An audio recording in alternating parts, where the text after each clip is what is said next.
Alessio, it's Daniel Davis here. I've had a message from Barbara telling me that you have a birthday coming on the 4th of August. She has the most wonderful things to say about you.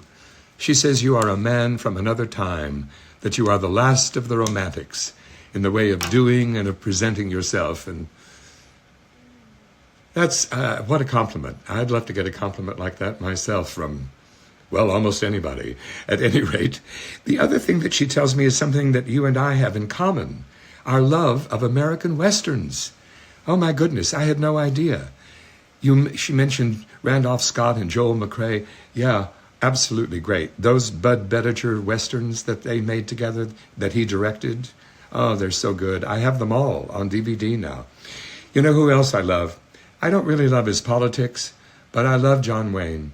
John Wayne was a giant to me as a movie star, and especially in the Westerns. And I think he should have won more Oscars, maybe, than he ever even got considered for because of the performances that he gave. You know, I didn't agree with his politics, of course, but his movies, I just finished watching The Shootist, which is, I think, the last movie he made with Lauren Bacall.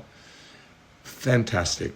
And I just got a copy because I loaned a copy of The Cowboys to somebody and they never gave it back, and I wanted it back in my library.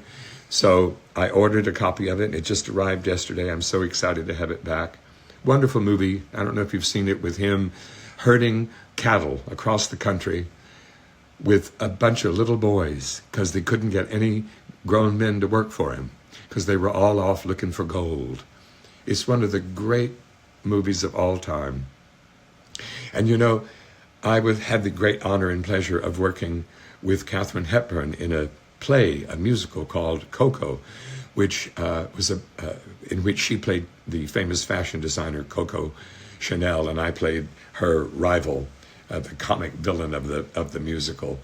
And she and John Wayne became great friends making that movie, the title of which escapes me at the moment, but it's very much like a Western version of The African Queen, which she made with Humphrey Bogart years before. But it's the same idea of him taking her someplace where she needs to be, and the adventures that they have along the way. And she used to tell stories about John Wayne that just made me howl with laughter. She just adored him, and they seemed like the most mismatched couple in the world.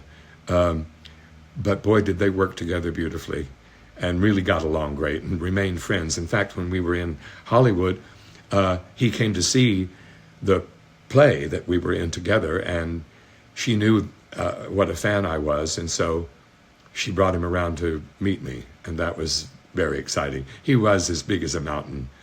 I used to do an impersonation of him because he used this line in 4 or 5 movies that he made, where he'd get with some guy that he was, you know, really wanting to just, you know, beat the crap out of. And he'd say, "Pilgrim, somebody ought to sock you in the face, but I'm not going to do it. I'm not going to do it. The hell I'm not." I love that so much.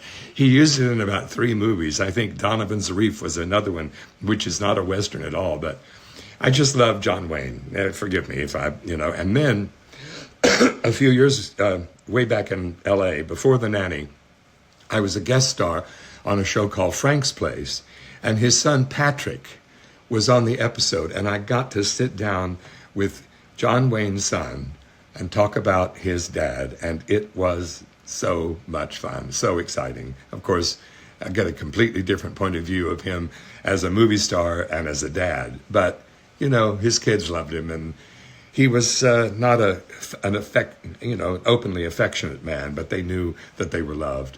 And I love Henry Fonda movies, and I love Sam Peckinpah movies, that, you know, all the dirty westerns that came out, you know, back in the day, you know, like The Wild Bunch and you know, my brain, when I get excited, I sometimes forget what I'm trying to remember. But there's so many of them, so I'm sure you've seen them all. But I'm glad you mentioned Randolph Scott and Joel McCrea, because Joel McCrea was a giant to me in movies. He's if John Wayne's my favorite, I would say Joel McRae's my second favorite. So at any rate, I want to wish you a very happy birthday. And Barbara thanked me for the birthday cameo that you got for her, and sending me her beautiful paintings, which I recall. You guys are becoming regulars. I think this is maybe the second or third time that you've contacted me, and I always appreciate hearing from my fans, and especially enjoy hearing from them more than once. So thank you very much for getting in touch. Have a very happy birthday come the 4th of August. And if you don't have any Bud Bedingers in your collection, go on Amazon and get some, because you're going to like them. You're going to like them a lot. You know who else was good in Westerns was James Stewart. He made a couple of films with Bedinger. Robert Ryan was always a good villain. There's so many. And the Westerns these days, they don't make them much anymore. But when they do, they don't have that touch that John Huston had making movies in Monument Valley. He turned that rugged country into some of the most beautiful scenery ever filmed, with lights and the way he did it. Huston was a great director. I'm sure there are others that I'm, blanking on names at the moment. But if you're a fan, you've probably seen them. When Kevin Costner starts making Westerns, not for me. Not for me. I liked Yellowstone, the TV series, but this thing he's done about the history of the West, not so good. Anyway, I won't end on a negative note. I'll end on a positive note and say once again, happy birthday, Alessio, a true romantic, one of the last great romantics. But what could be more romantic than the Wild West? Yeah. I don't know if you've ever been to America, but if you ever do, head straight to the West. Take care of yourself. Stay well. Thank Barbara for sending me to you. So have a great day.